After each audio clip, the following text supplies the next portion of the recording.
Hello friends, कैसे उम्मीद करते कि आप सभी अच्छे होंगे। तो आज हम आधुनिक भारत का नेक्स्ट टॉपिक देखेंगे।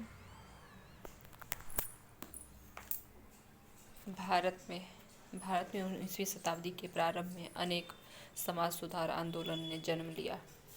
इसमें विभिन्न समाज सुधार के लिए जो उठाए गए प्रयास थे वो इस प्रकार हैं। राजा राम मोहन राय ने ब्रह्मा समाज की स्थापना की। उन्हें भारतीय पुनर्जागरण का जनक माना जाता। उनका जन्म राधानगर, हुगली जिले के राधानगर में 1772 ईस्वी में हुआ था। वे पश्चात शिक्षा के समर्थक थे। वे अंग्रेजी, अरबी, ग्रीक, फ्रेंच, जर्मन, फारसी, संस्कृत, हिब्रू आदि के ज्ञाता थे। 1809 ईस्वी में उन्होंने एकेश्वरवाद के उपहार तोहफात उल मुवहिदीन नामक पुस्तक लिखे थे।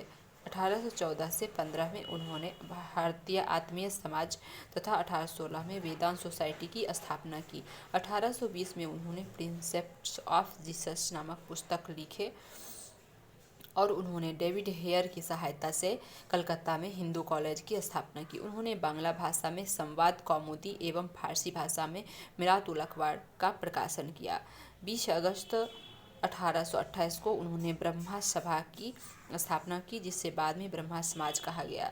मुगल सम्राट अकबर द्वितीय ने उन्हें राजा की उपाधि दी और अपना दूत बनाकर तत्कालीन ब्रिटिश सम्राट विलियम चतुर्थ के दरबार में भेजा। यहीं पर ब्रिस्टल में 27 सितंबर 1833 को उनकी मृत्यु हो गई।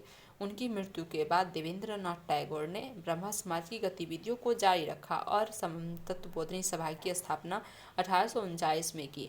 1865 में ब्रह्मा समाज का विभाजन हुआ। आदि ब्रह्मा समाज, जिसके प्रमुख देवेंद्रनाथ थे और केशव चंद्र सेन के नेतृत्व में ब्रह्मा समाज ऑफ इंडिया बना। 1878 में केशव चंद्र ने के ब्रह्मा समाज ऑफ इंडिया में पुनः विभाजन हो गया और अलग गुट साधारण ब्रह्मा समाज की स्थापना हुई। प्रार्थना समाज केशव चंद्र सेन से प्रभावित होकर महाराष्ट्र में महादेव गोविंद रानाडे और आत्माराम पांडुरंग ने 1867 में प्रार्थना समाज की स्थापना की। रानाडे को पश्चिम भारत में संस्कृति पुनर्जागरण का अग्रदूत माना जाता और उन्हें महाराष्ट्र का सुकरात भी कहा जाता। वेद समाज केशव चंद्र की मद्रास यात्रा से प्रभावित होकर श्रीधरलू नायडू ने मद्रास में वेद समाज की स्थापना की। आर्य समाज दयानंद सरस्वती का 1824 में गुजरात के काठियावाड़ में जन्म हुआ था और उनके बचपन का नाम मूलशंकर था। उनके प्रथम गुरु स्वामी पूर्णानंद थे। उन्होंने मूलशंकर का नाम दयानंद सरस्वती रखा। 1874 में मथुरा में विरजानंद स्वामी मिले उनको और दयानंद ने 1874 में हिंदी भाषा में सत्यार्थ प्रकाश की रचना की, जिसे आर्य समाज का बाइबिल कहा जाता है। आर्य समाज की स्थापना 10 अप्रैल 1875 को बम्बई में मणिक चंद्र की वाटिका में स्वामी दयानंद सरस्वती द्वारा की गई।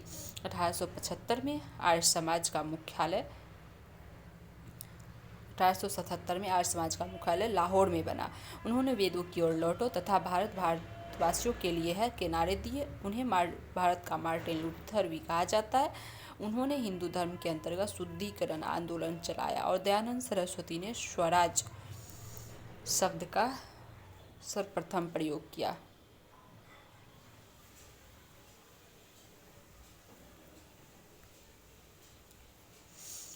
नेक्स्ट है आर्य समाज के अंतर्गत पश्चात शिक्षा के विरोधियों ने स्वामी श्रद्धानंद लेखाराम एवं मुंशीराम के नेतृत्व में 1902 में कागंडी के पास गुरुकुल की स्थापना की। पश्चात शिक्षा के समर्थक हंसराज और लाला लाजपत राय के नेतृत्व में 1886 में दयानंद एंग्लो वैदिक डीएवी स्कूल की स्थापना हुई। दयानंद सरस्वती की मृत्यु 1883 ईस्वी में हो गया, अजमेर में हुआ। यंग बंगाल आंदोलन पश्चात विचारधारा के समर्थक हेनरी बेबियो डेरेजियो ने इस आंदोलन की स्थापना की। डेरेजियो को आधुनिक भारत का प्रथम राष्ट्रवादी कवि कहा जाता है। नेक्स्ट है रामकृष्ण मिशन। रामकृष्ण के बचपन का नाम गदाधर चट्टोपाध्याय था और वे कलकत्ता के दक्षिणेश्वर काली मंदिर के पुजारी थे। स्वामी विवेकानंद रामकृष्ण के शिष्य थे। उनका जन्म 1863 में कोलकाता में हुआ था। उनका नाम नरेंद्र नाथ दत्त था। विवेकानंद 1897 में कलकत्ता में वेलूर नामक स्थान पर रामकृष्ण मिशन की स्थापना किए। विवेकानंद ने 11 सितंबर 1893 को अमेरिका के शिकागो के सेंट कोलंबस हॉल में आयोजित प्रथम विश्व धर्म सम्मेलन में हिस्सा लिया। सम्मेलन में जाने से पहले महाराज खेतरी के सुझाव पर उन्होंने अपना नाम नरेंद्र नाथ से बदलकर स्वामी विवेकानंद रखा। वे मुंबई से पेनिनसुलर जहाज से रवाना हुए। उन्हें मिसल हॉल नामक महिला के